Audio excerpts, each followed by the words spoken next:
خدایا دین تو توحید و سنت، که خالص باشد از هر شرک و بدعت. نشاید جز باستان تو سجده، نزیبد جز بر تو اشک ذلت. شکست هر بت و هر بت نمایی، نماد عزت دین است و دولت. پیام دین حق از تاج منبر، بیفشاند جهانی بذر شوکت. خدایا مغفرت کن جمع یاران، ببخشا هر کدام حوران جنت. خدایا دین تو توحید و سنت، که خالص باشد از هر شرک و بدعت. نشاید جز به آستان تو سجده، نزیبد جز بر تو اشک ذلت.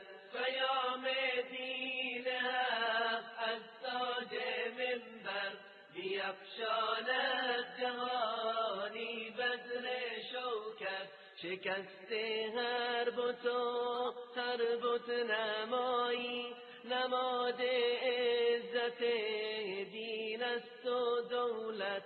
پیام دین حق از تاج منبر، بیفشاند جهانی بذر شوکت.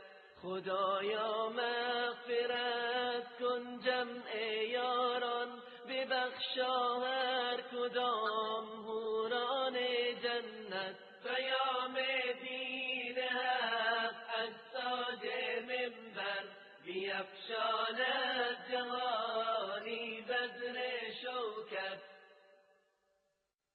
الحمد لله المحول الأحوال، المقدر الأقدار، ومدبر الليل والنهار، الذي قال: يا أيها الذين آمنوا اتقوا الله ولتنظر نفس ما قدمت لغد واتقوا الله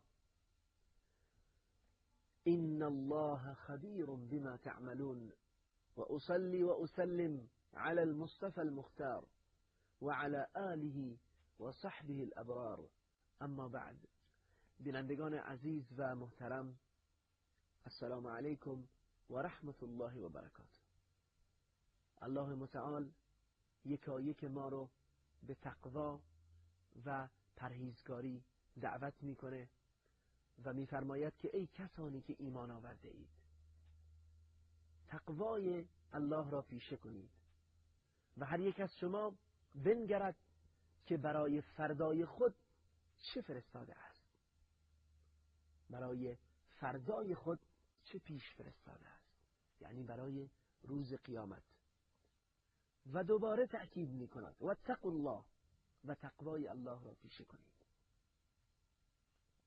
الله متعال این زمین و زمان را در اختیار ما قرار داده تا ما را بیازماید که کدام یک از ما بهترین کارها را انجام می دهیم و خود را خوشبخت این دنیا و آن دنیا که ابدیت هست می سازیم.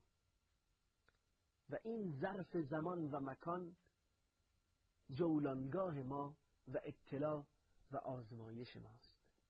الله متعال می‌فرمایند: إن عدة الشهور عند الله 12 شهرا في كتاب الله.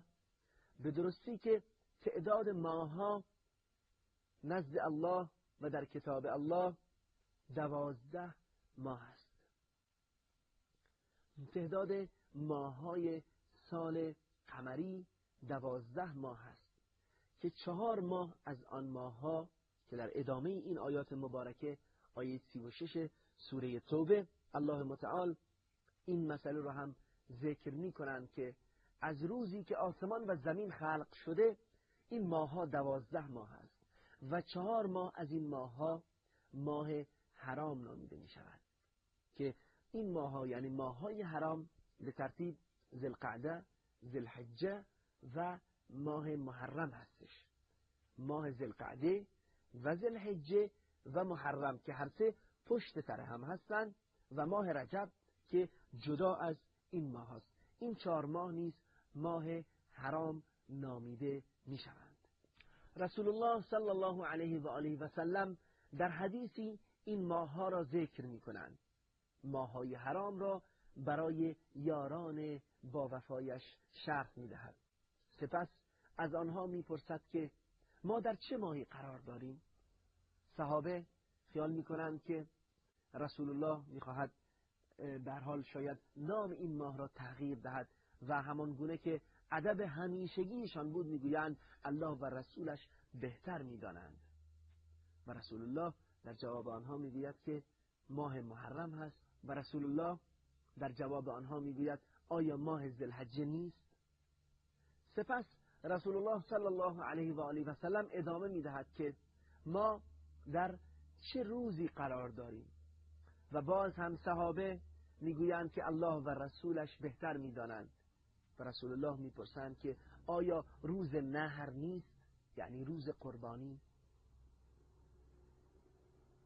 و در ادامه رسول الله صلی الله علیه و آله و سلم در این روز که روز مبارک عید بود و روزی که و رسول الله صلی الله علیه و آله و سلم در این روز مبارک، در این زمان مبارک، در حجة الوداع، در آخرین و اولین حج خیش، در آخرین سال از زندگیش و در هنگامی که سال نیز تحویل میشد، مردم را این گونه خطاب قرار میدهد که بدانید که اموال شما، مالهایتان و اعراض شما، ناموسهایتان و شرفهایتان و آبروهایتان و دماء و خونهای شما مانند این ماه، حرمت این ماه، زیرا آن ماه گفتم که از ماههای حرام است، ماه ذوالحجه،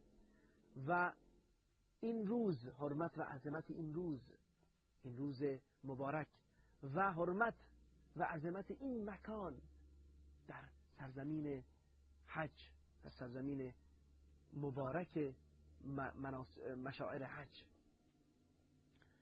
پس رسول الله میگویند که خونها و مالها و شرف و ناموس شما مانند این ماه شما، این ماه حرام و این روز حرام و این سرزمین حرام بر شما حرام می باشد.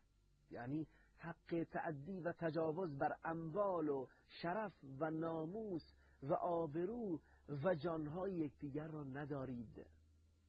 اینها اصول و پایه های حقوق بشر امروزی است که رسول الله صلی الله علیه و آله و سلم در 1400 و اندی سال پیش اینها را پایه‌ریزی کرد که برای بشر آن روز چیزی عجیب و بسیار چیزی جدید بود. اما امروزه بشر شاید 100 سال نیست که به این مسائل دسترسی پیدا کرده و بر خود میبالد، اما نمیداند که رسول الله صلی الله علیه و آله و سلم در 1400 سال پیش این اساس و این، اما نمیداند که رسول الله صلی الله علیه و آله و سلم در 1400 سال پیش این قوانین را پایه‌ریزی نمودند. پس ما نیز با اقتدا به رسول الله صلی الله علیه و آله و سلم در این زمان مبارک و در هنگام تغییر سال و در هنگام بهار طبیعت و تغییر یافتن سال به خود باز می‌گردیم و تجدید ایمان می‌کنیم و تجدید نیت در راه عبودیت و بندگی الله متعال. باید به خود باز گردیم، زیرا راهی دیگر نیست و ما دیر یا زود به لقاء الله و دیدار الله متعال خواهیم رفت. پس همان گونه که یکی از یاران با وفای رسول الله صلی الله علیه و آله و سلم که در روایتی حضرت عمر و در روایتی حضرت علی هست می‌فرمایند که حاسبوا انفسکم قبل ان تحاسبوا وزنوا اعمالکم قبل ان توزنوا. نفسهای خود را محاسبه بکنید قبل از این که شما به حساب کشانده بشوید، یعنی قبل از این که از این دنیا بروید. در این دنیا اعمال خود را محاسبه بکنید و نفسهای خود را محاسبه بکنید و خود را به حساب و کتاب بکشانید و همچنین اعمال خود را وزن بکنید، ارزشیابی بکنید کارهای خود را قبل از اینکه در آن دنیا به میزان الهی اعمال شما در میزان و ترازوی الهی قرار بگیرد و وزن کرده شود. به همین سبب شایسته است که ما بار دیگر بر بگردیم به گناهان کبیره‌ای که مانع و حاجز خوشبختی و سعادتمندی دنیا و آخرت ما می شود، که مهمترین و عظیمترین این گناه ها شرک به الله متعال می باشد. الله متعال در این زمینه می فرماید از قول لقمان حکیم: یا بنی لا تشرک بالله این الشرک لظلم عظیم. لقمان به فرزندش نصیحت می کند که ای فرزند من، به الله هرگز شرک نیاور، به درستی که شرک ظلمی بسیار بزرگ و عظیم هست. پس شرک بزرگترین ظلم هست و ظلم قرار دادن هر چیز در غیر جایگاه خود. همان گونه که قرار دادن یک چیزی در غیر جایگاه خود ناپسند هست، من باب اولا قرار دادن عبودیت و بندگی برای غیر الله متعال، غیر خالق یکتا، غیر معبود بر حق، هر چه باشد امری بسیار نابخشودنی و ناپسند هست و مهمترین ظلم هاست، یعنی شرک. حالا چه سنگ باشد، چه چوب باشد، چه انسان باشد، چه مرده باشد، چه زنده باشد، اگر غیر از الله به بندگی و پرستش گرفته شود، این عمل شرک و بزرگترین ظلم ها محسوب می گردد. پس فراموش نکنیم که همان گونه که الله متعال می فرماید: یا ایها الانسان انک کادح.